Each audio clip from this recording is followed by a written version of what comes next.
So today we'll be answering some community page questions. My fault, this is a bit late. I think I asked about like a week ago, but yeah, it's here. So hopefully some of the questions aren't too outdated. I think a couple are, but we'll get into them anyway. So the first question is from a name I can't pronounce, but love from Japan. That's awesome. Keep it up. Why do you believe in Drew Lock? I love Kyler like you, but I don't understand your love for Drew. Convince me. Also, do you watch Last Chance U by any chance? I don't know what Last Chance U is. I'm guessing it's a TV show. I looked it up and it was like some type of football show it looked like. I'm not really a TV show guy. I can't really get into most shows. I mean, I like some older shows like Seinfeld, Fresh Prince of Bel-Air, but like I don't really keep up with newer TV shows. I just feel like there's not enough time in a day to honestly like just watch TV shows. But hey, it's probably a good show. So for Drew Lock, I mean, there's a lot of things for Drew obviously that I liked when I watched him in college. First thing that jumps out obviously is the arm talent. Like his arm strength to me is just really good. I mean, it's not like the best. It's not Josh Allen. I get it, but he has a really terrific arm, which right there puts his upside in a better spot than most people. And you also think about the talent around him now. I mean, the talent around him is crazy with the Broncos, with Judy and Sutton and Noah Fant and two good running backs. And there's just so many. And KJ Hamler's a guy I forgot as well. Sometimes Locke will sometimes make these off-balance throws on flat feet and not make the best decisions, but overall, the good outweighs the bad with a guy like Drew Lock, and I think there's a lot of other good things. Like he makes a lot of good plays happen off script. He can make throws on the run better than most people. So just a lot of things, and also his confidence. Like he carries himself in a way that I think a franchise quarterback should. You can tell he has like this quiet confidence about him. He's not going to rub it in your face like a Baker Mayfield type. I know that rubs people the wrong way, but a guy like Drew Lock, he carries himself the right way. Seems like a very likable guy. I think he has a lot of traits that a franchise quarterback will have. Now, as I said, it's not going to be flawless. He'll make bad decisions. He does throw flat-footed, but his arm strength, his accuracy, the way he throws on the run, I think it works out perfectly, especially in a vertical offense like they should have now. And look, I'm excited, honestly, for Pat Shurmur and Drew Lock. I mean, Pat Shurmur, you can say what you want about him as a head coach. I get it. He's not the best. He's definitely not head coach material. But in terms of getting the most out of his quarterbacks, he can do it. So I think Drew Lock and Pat Shurmur might be a nice match, honestly, in Denver. I'm excited to see what their offense can do this year. It is a big year for Drew Lock. If he underperforms, he's only a second-round pick. They could move on from him. But if I had to make a guess, I would say Drew Lock puts together a pretty good season. So I'm excited to see what he can do. Next question. Any chance the Giants go after any free agents after the injuries they've had so far? Guys like Logan Ryan, Clowney. So, yeah, I mean, obviously I said these questions might be a bit outdated. This was 5 days ago. But, yeah, Logan Ryan was the guy they got. I kind of liked Prince Amukamara as well. I thought that was a decent option. I don't see them going after anybody else now. I know Clinton Dix was cut by the Cowboys. Some people threw that name in there. I don't see that one happening. There's really no point. But Logan Ryan's their guy. They got him. I'm pretty happy about that one. He's a guy that can play all over in the secondary. A guy like Amukamara is kind of just designated to the outside for cornerbacks. So it's you get more versatility with Logan Ryan. I think he's a couple years younger as well. I like the Logan Ryan signing a lot. People throw out Clowney's name still. I don't see that happening. I mean, how deep can you get at outside linebacker? I know Clowney would be their best outside linebacker. I get that, but he's 27 years old. That's fine. This is more of a rebuilding team, in my opinion. I don't want to take snaps away from O'Shane Ximines, Lorenzo Carter. I'm trying to think. Cam Brown, maybe, guys like that. Carter Coughlin, if he makes it. I'd rather see the young guys try and develop, but I don't really see the point of taking a guy like Clowney. Obviously, he's talented as hell, but I just feel like this situation doesn't make a lot of sense for him. I think Clowney's better off going to like the Titans or a team like the Browns, maybe, or something like that. A team that's more ready to win now than the Giants are. Next question. What's your record prediction after all those injuries, and what are your thoughts on the Joe Judge methods? So, yeah, I mean, the injuries were pretty tough with McKinney. I mean, he was really a standout guy at camp, obviously, based on the reports. He was doing amazing. He was one of my favorite draft picks. I thought it was incredible value. Very tough injury, and I honestly hope they keep him out this entire year unless the Giants are somehow in the playoff race. I'd rather see him just get more time to heal. I don't think there's any point in rushing him back. I'm sure Julian Love can hold down the fort for now. I still think they're a 6-10 team regardless, even before the injury and after it. This obviously will hurt them more than help them, but I don't know. Their schedule is too tough. I mean, as I've said in previous videos, I like the direction the Giants are going right now. I cannot complain about that. They're finally, embracing the rebuild rather than trying to win and rebuild, which Gettleman admitted they shouldn't have done and couldn't have done. So I don't know why they wasted 2 years of our time, but here we are in 2020. They're finally starting to rebuild, and good things seem to be happening for the organization. And for Joe Judge and his methods, obviously, there's some media people that were outspoken about it. I know Emmanuel Akko or H.O. was outspoken about it in a negative way, saying the Giants will go 2-14. And obviously, I have to respect his opinion because he's been in the NFL. He's a professional athlete. He'll get further as an athlete than I ever will. But at the same time, it's a little ridiculous to say that stuff. I mean, these guys this is their job. It's professional football. I mean, if you do something wrong, there should be consequences, whether it's, some teams give out fines, some teams just cut you. The Giants give you the opportunity to run laps and do it again. And, there's a bunch of stuff going on about Joe Judge, and he's too hard on the players. They're not going to react well to it. Well, I have not seen that so far. From the practice clips we've seen, obviously the fumble drill video coming out where the whole team was chanting, Judge, Judge, Judge. They seem to be really a fan of him. So, I mean, I'm not really in on the Emmanuel Akko side of it. I'm just more of the player, this is your profession, your job. He's allowed to push you as hard as he wants. And there's, of course, a limit. You can't be just running guys 100 laps of practice. But, if you do something wrong, then it is what it is. I mean, he did good things. He takes guys' names off their jerseys. And, I think Joe Judge, he's kind of getting a bad rap right now. I feel like he's more of a personable guy than people want to give him credit for. They act like he's just like a robot and barks out orders. I think he's way more than that. I think Joe Judge will prove a lot of people wrong. The Giants don't have the best roster right now. I get that. There's a lot of other teams in the NFL that have better teams. But I think Joe Judge will show us this year that he is a really good head coach. And once he gets the talent, he'll be able to win some, hopefully, Super Bowls. I don't want to get ahead of myself, but hopefully win some Super Bowls. So I'm fine with Joe Judge. Next from Frank, how do you feel about DJ LeMahieu coming back soon? He has been back the last few days. And once again, some questions are outdated, so my bad on that.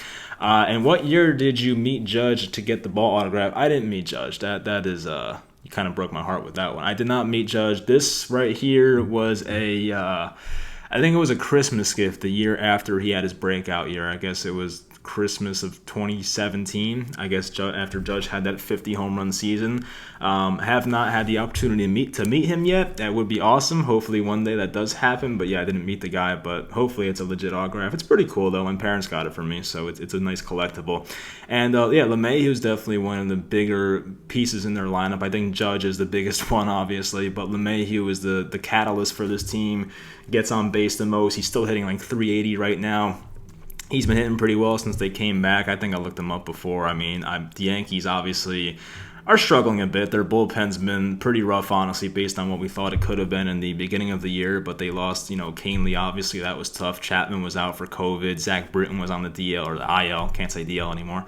But LeMahieu looks good. He's been hitting really well. I mean, I'm looking at his game log right now. Since he came back on the 29th, he's had a hit in every game. He's had looks like 4 multi-hit games in that time as well. So the guy's playing really well, still hitting 380 on the season. And the Yankees definitely need LeMahieu in the playoffs. He needs to stay healthy.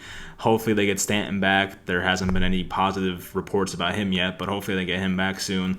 Judge, obviously, I think I saw him running doing some jogging drills or whatever at Yankee Stadium the other day. So I guess he might be close to coming back, but they need him for sure. They need all 3 of those guys: Stanton, LeMahieu, and Judge for sure. So hopefully they're able to come back. Next question we have.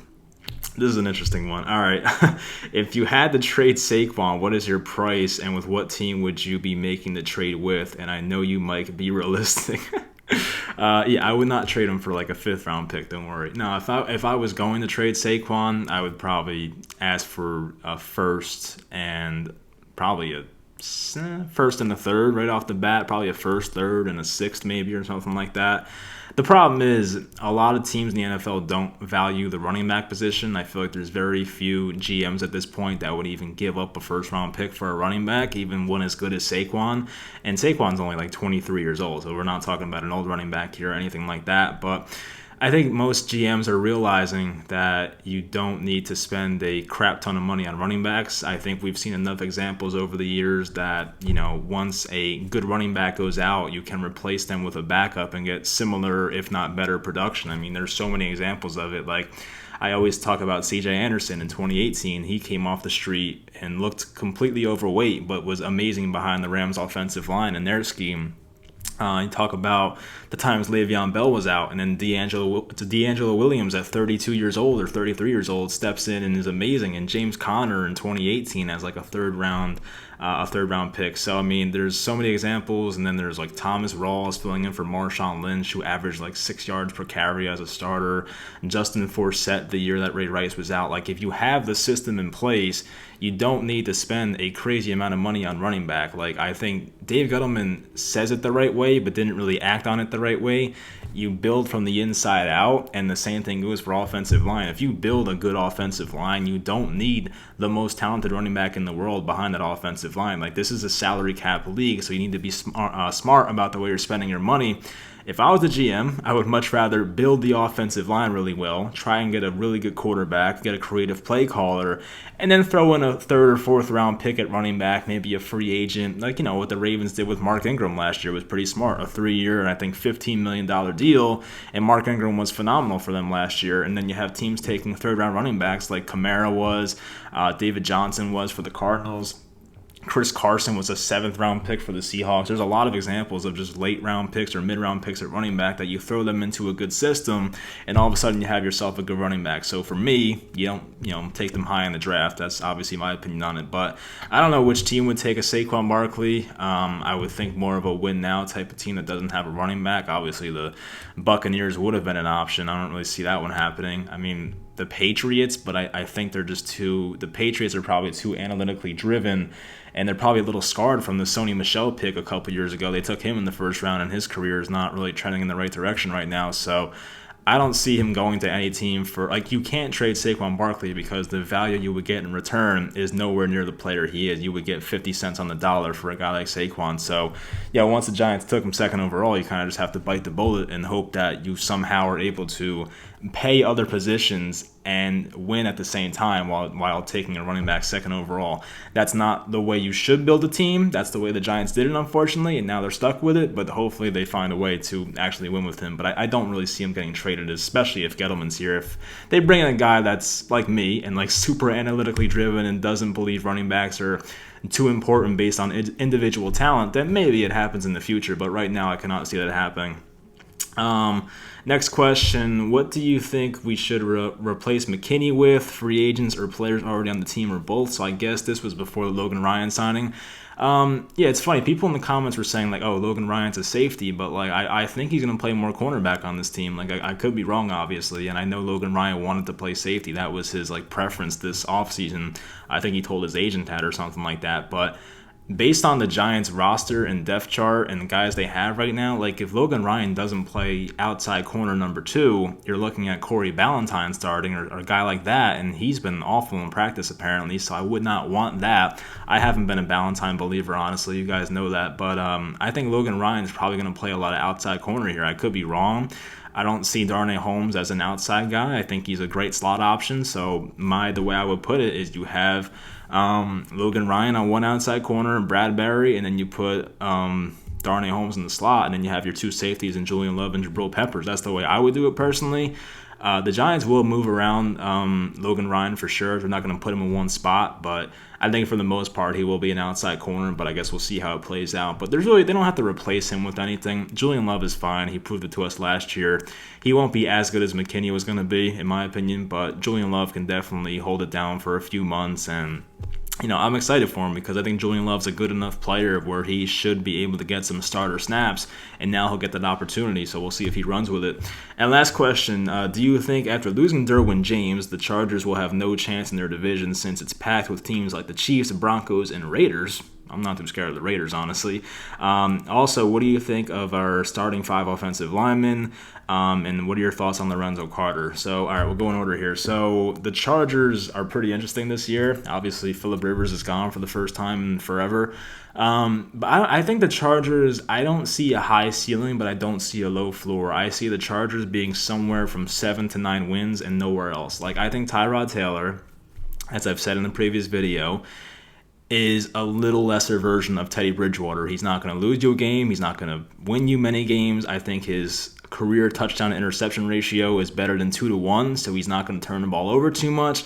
But Tyrod Taylor needs pieces around him to succeed. Now, the Chargers' offensive line is not the best on the left side. I like their center and their right side. That's looking good for them.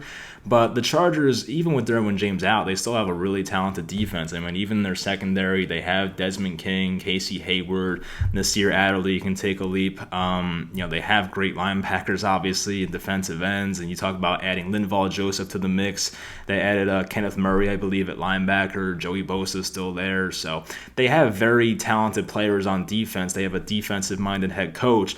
If their defense is top 10 in the NFL, I could see the Chargers being an 8-8 team. I think I had them at 7-9, I think, in my prediction video.